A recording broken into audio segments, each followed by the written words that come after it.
नमस्कार. आपल्या सगळ्यांचे महाराष्ट्र सोशल न्यूज चॅनलमध्ये हार्दिक स्वागत. चला वळूया तर एका नवीन बातमीकडे. आजची बातमी.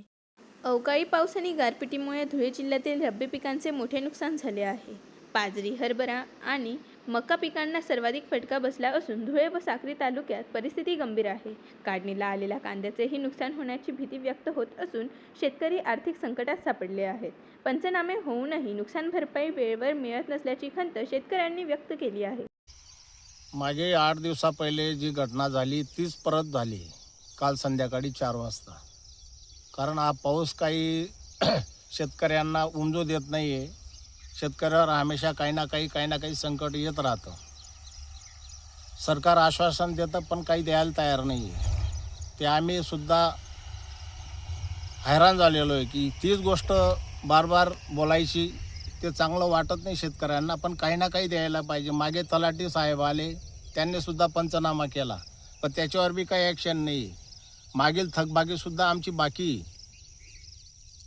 काय नेमकं नुकसान म्हणजे बाजरी पडलेली आहे, मका पडलेला आहे, नुकसान बरंच झालेलं आहे. आता सगळं नुकसान सांगितलं म्हणजे तरी त्याच्यावर काही ॲक्शनच होत नाही ना. आमची मक्काचे नुकसान झाले. मक्का जमिनीला आळा पडलेला आहे, गारपेटने तुटला आहे.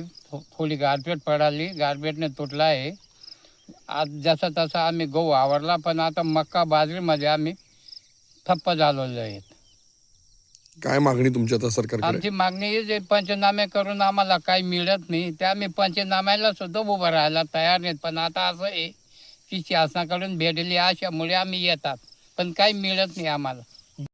2-4-8 दिवसात नाही परत दुहेरी संकट आलं आणि अजून परत 3 तारखेपर्यंत सांगितलेलं आहे. म्हणजे जे आहे ते हातात येतं किंवा नाही येतं याची शाश्वत नाही आहे.